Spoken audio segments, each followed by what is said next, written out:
जय हिंद दोस्तों, जैसा कि आपको दिखा पा रहे हैं भारत सरकार यानी भारत का राजपत्र यहाँ पर देखिए निकला है यूपीएस गजट नोटिफिकेशन। और ये दूसरी बार है जब 19 तारीख को यानी कि 19 मार्च को निकला, जैसा कि हम दिखा पा रहे हैं 19 मार्च 2025 को नई दिल्ली से हुआ है। पेंशन निधि विनियामक और विकास प्राधिकरण जिसको पीएफआरडीए बोलते हैं, वही निकाला है। जहाँ दोस्तों यहाँ पर देख सकते हैं, आप पूरा डिटेल बताएंगे और शॉर्टकट में दिखाएंगे क्योंकि बहुत लंबा पेज है और 194 पेज है टोटल हिंदी और इंग्लिश मिलाकर, जिसमें से 119 पेज सिर्फ हिंदी का है और उसके अलावा जो है इंग्लिश पेज के है। तो पढ़ना काफ़ी मुश्किल है, बहुत ज़्यादा इसमें दिया गया है। और यूपीएस जो है 1 अप्रैल 2025 से लागू होने जा रहा है। और आपको बता दें उसमें बहुत सारे नियम हैं और ये सारे नियम यहाँ पर देख सकते हैं, पहला अध्याय में ही है, बहुत सारा नियम दिया गया है। तो इतना डिटेल पढ़ने की ज़रूरत नहीं है, जो इसका बेनिफिशियल है वो आपको बता देते हैं। जैसे यहाँ पर देख सकते हैं एकीकृत पेंशन योजना यानी कि उसका क्या बेनिफिट्स है।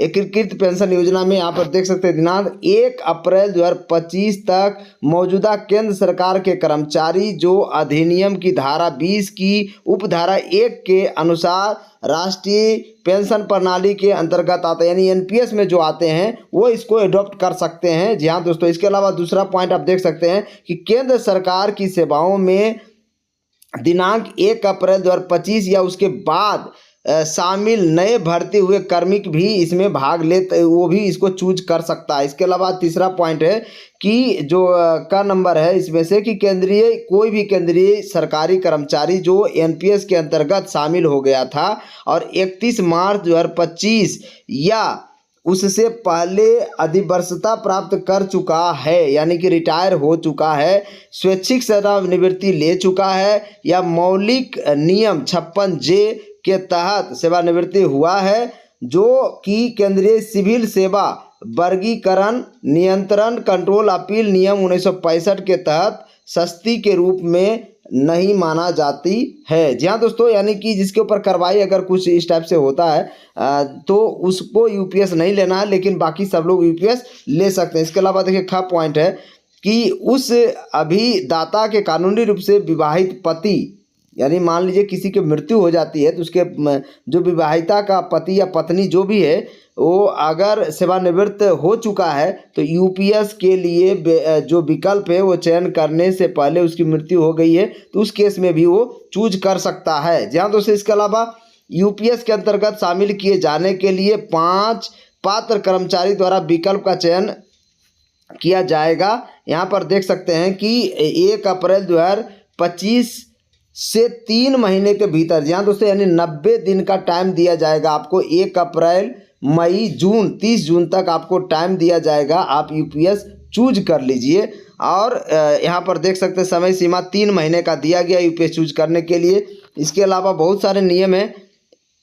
तारीख के 3 दिनों के भीतर केंद्र सरकार द्वारा यदि किसी विस्तारित समय सीमा की अनुमति दी जाती है उसके भीतर एक बार चुना गया अंतिम विकल्प यानी अंतिम अपरिवर्तनीय है, यानी कि एक बार आप यूपीएस चूज कर लिए तो वापस नहीं आ सकते। इसका तीसरा नंबर पॉइंट यही बता रहा दोस्तों।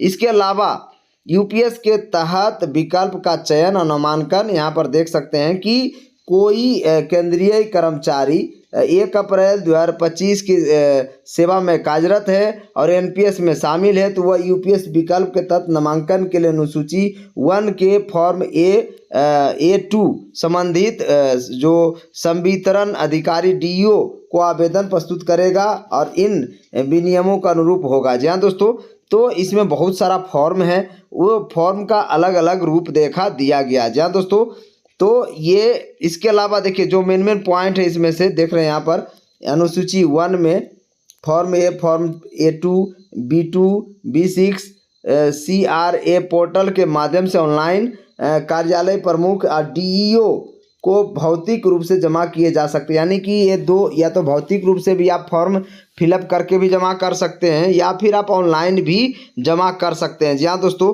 CRA पोर्टल के माध्यम से सब फॉर्म के ऑनलाइन प्रस्तुत करने की स्थिति में CRA उस व्यक्ति को एक पावती प्रदान करेगा और साथ उसे सत्यापन हेतु DDO को भेजेगा।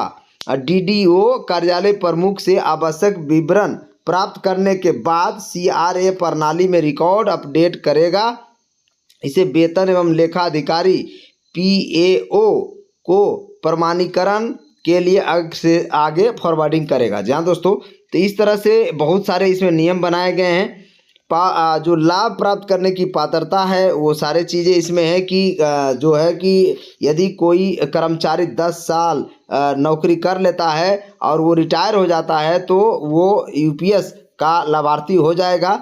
और इसके अलावा यदि कोई केंद्र सरकारी कर्मचारी किसी कर्मचारी को मौलिक नियम 56J के तहत केंद्रीय सिविल सेवा मैंने उसे वर्गीकरण करना, कहने का मतलब उसे सस्पेंड कर दिया गया हो या कुछ उसके ऊपर डिसिप्लिनरी अपील रूप चल रहा है 1965 का, तो वो UPS नहीं ले सकता। जी हाँ दोस्तों, सेवानिवृत्ति की तिथि के लाभ प्रदान किए जाएंगे।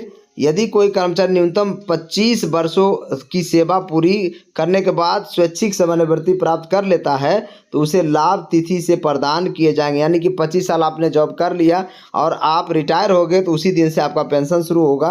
और अगर पहले VRS ले लेते हैं, 25 साल पूरा कर लिए और VRS आप ले रहे हैं, तो जब तक आप रिटायर नहीं होंगे जब तक आपका पेंशन शुरू नहीं होगा। जी हाँ दोस्तों, यह स्पष्ट है। इसके अलावा यदि कोई UPS अभिदाता भले ही वह NPS के तहत UPS विकल्प के नामांकित हो, सेवा के बर्खास्त किया जाता है तो सेवा के निष्कासित किया जाता है, वह स्वयं इस्तीफा देता है, ऐसी स्थिति में UPS विकल्प नहीं लगा सकता। जी हाँ दोस्तों, कह सकते हैं कि किसी का रिमूवल फ्रॉम सर्विस हो जाता है या कुछ इस टाइप से नियम आ जाते हैं, उसके खिलाफ कोई कार्रवाई हो जाती है तो वो इस नियम के तहत UPS चूज नहीं कर सकता। जी हाँ दोस्तों, ये सब नियम भी इसमें लगाए गए हैं। बहुत सारे नियम हैं, जो मेन मुद्दे हैं वो आपको हम बता दे रहे हैं क्योंकि वीडियो बहुत लंबा हो जाएगा। और यहाँ पर देख सकते हैं एक मुश्त राशि की बात, यहाँ पर एक मुश्त राशि आपको जो मिलेगा वह बेसिक प्लस DA का 1/10 इंटू 6 महीने का टर्म। जी हाँ दोस्तों, जो पहले जो UPS गजट नोटिफिकेशन था उसी का कट कॉपी पेस्ट है,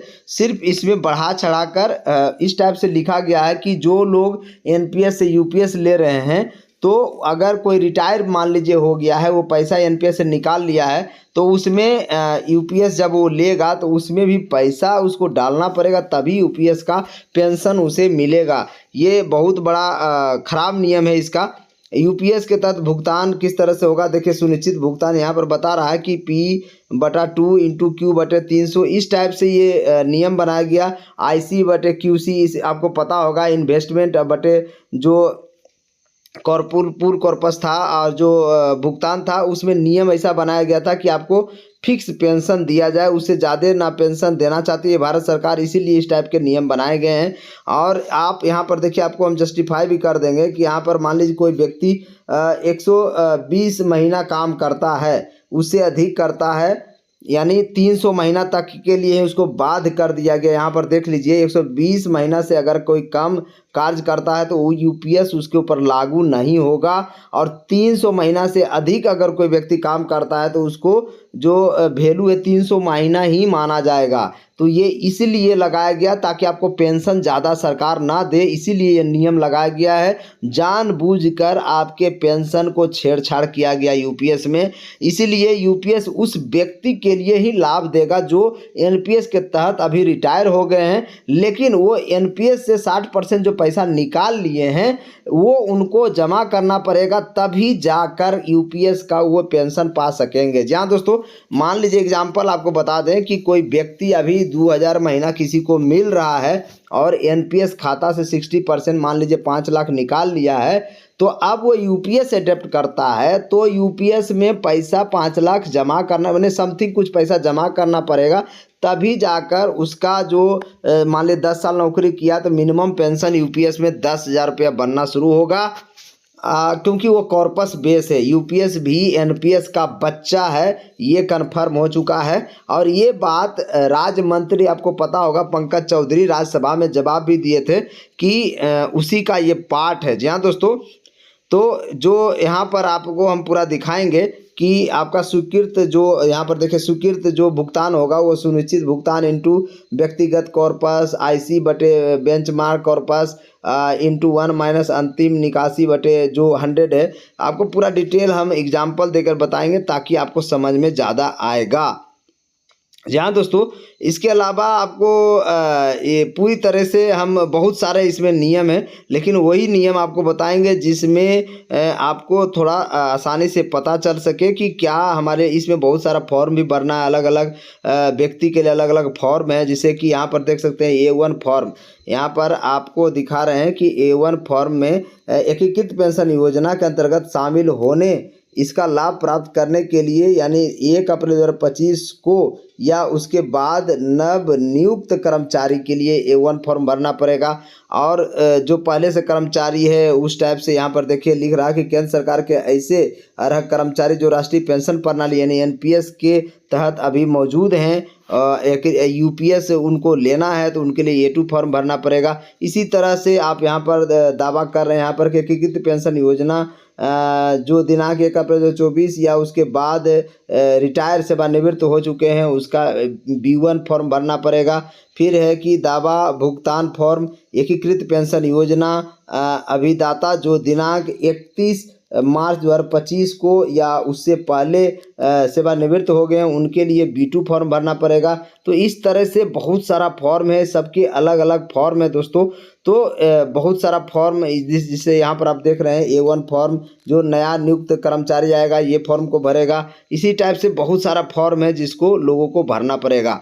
इसके अलावा आप देख सकते हैं अनुसूची 5 में एक एग्जाम्पल दिया गया है कि जो मासिक सुनिश्चित भुगतान होगा P/2 × Q/100, मान लीजिए किसी व्यक्ति का 22,500 रुपया उसको मिलता है फुल, अगर वो 25 साल नौकरी कर लेता। तो अगर इसी बीच में वो 60% कर्मचारी अगर निकालता है तो 22,500 तो ये है ही, इसके ऊपर महंगाई भत्ता लागू होता है, ये आपको पता होगा।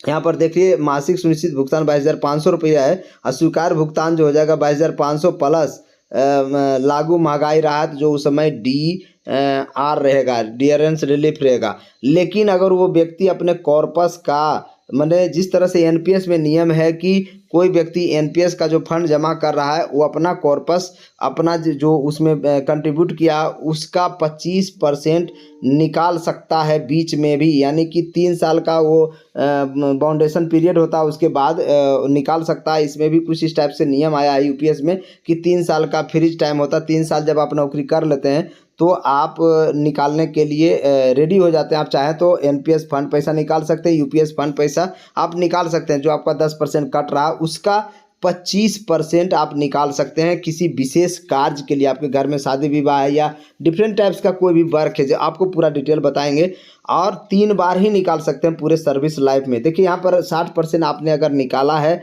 तो 22,500 इंटू 1 - 60/100 यानी 9,000 होगा, और 9,000 के ऊपर महंगाई राहत मिलेगा। यानी आप जैसे ही आप निकालेंगे अपना कॉर्पस से पैसा तो आपका जो फंड है कॉर्पस में जो जमा हो रहा है UPS कॉर्पस में, अगर UPS आपने चूज कर लिया तो वो आपका जो कंट्रीब्यूशन है उससे निकल जाएगा, तो आपका पेंशन भी कम हो जाएगा। यानी कि इसी तरह से अगर कोई कर्मचारी 40% अंतिम निकासी विकल्प चुनता है तो उस केस में अंतिम विकल्प की बात बोल रहे हैं, जब आप रिटायर हो रहे हैं उसमें अगर 40% अगर आप निकालते मतलब कि NPS में भी 60% निकालने का प्रोविज़न है जो आपको हम बता देते हैं। वही नियम यहाँ पर भी लगाया गया कि आप जब रिटायर होने वाले होंगे उस समय आप 60% तक अपना कॉर्पस का निकाल सकते हैं। बाकी जितना कम होगा उस हिसाब से आपका पेंशन भी कम होते जाएगा। यहाँ पर देखिए वो कर्मचारी 40% निकाल लिया पैसा, तो उस केस में आप देखें उस केस में इसको 22,500 है।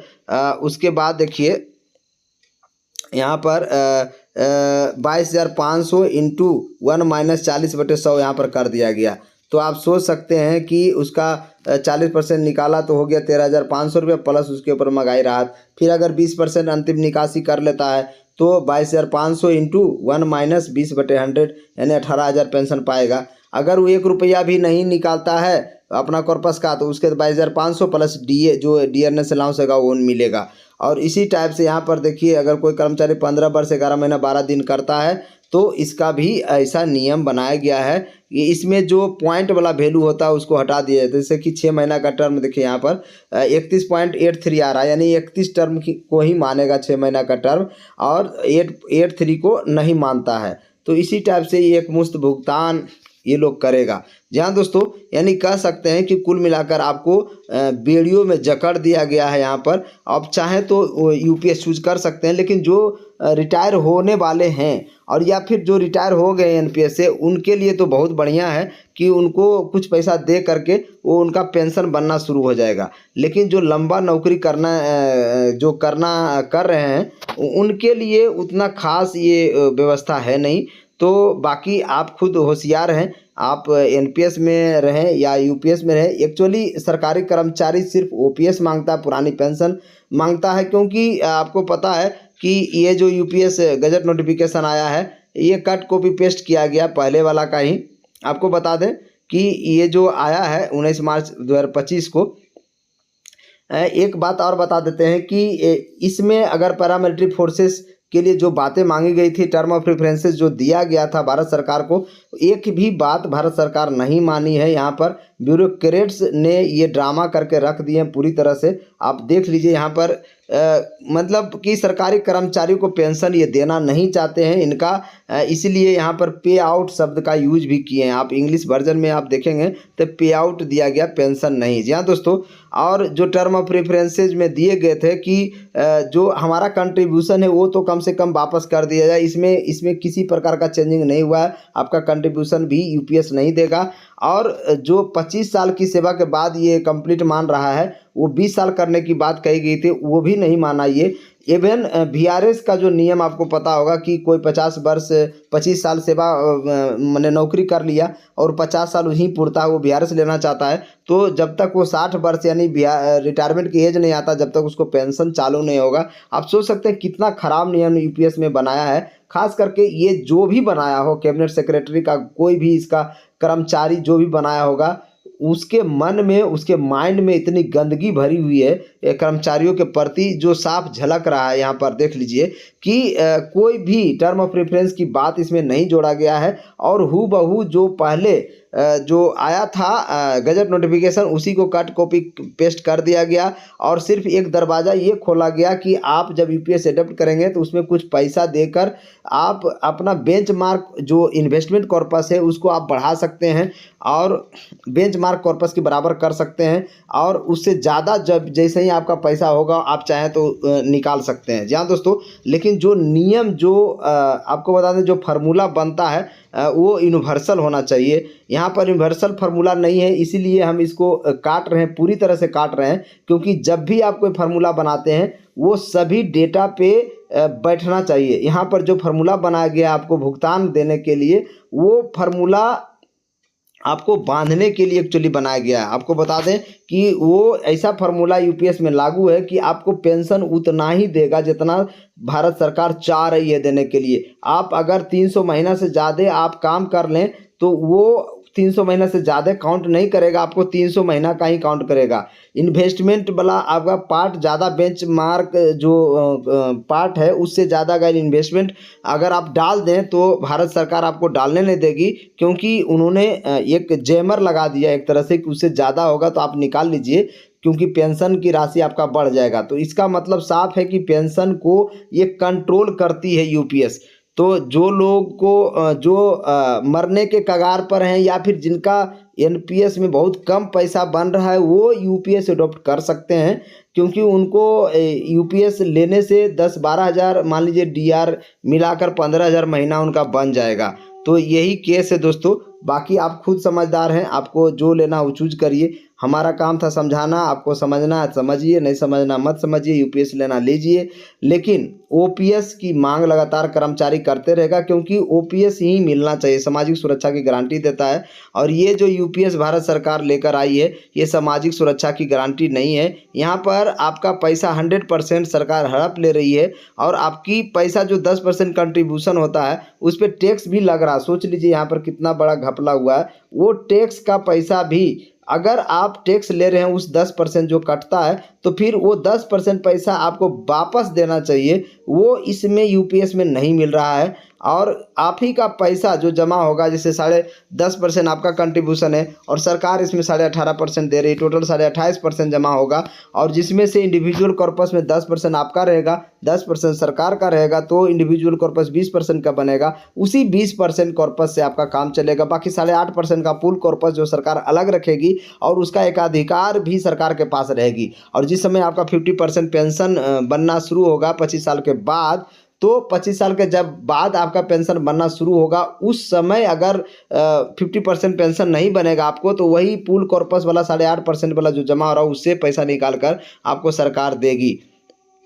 तो ये पूरी तरह से बांधने का एक तरीका। और इतना तरह आप सोच सकते हैं कि 194 पेज का जो गजट नोटिफिकेशन लाया, कौन आदमी होगा जो पढ़ेगा। जी हाँ दोस्तों, इतना कौन आदमी होगा जो इसको पूरा डिटेल पढ़ेगा। और पढ़ भी लिया तो इसको समझना काफ़ी मुश्किल है, क्योंकि सबके बस की बात नहीं है। जी हाँ दोस्तों, सरकारी कर्मचारी भले बुद्धिजीवी वर्ग हों, लेकिन इस टाइप से इसका हिंदी इस टाइप से लिखा जाता है कि आम लोगों की समझ से बहुत दूर की बात थी।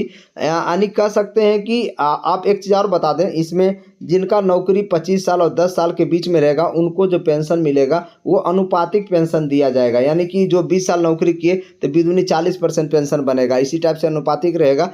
तो मिनिमम 10 साल आप एनपीएस में हैं तभी जाके यूपीएस चूज करेंगे तो यूपीएस का लाभ मिलेगा। यानी कह सकते हैं कि 10 साल यूपीएस काउंट आपको करेगा तभी जाके 10,000 मिनिमम देगा और उसके ऊपर डीआर देगा।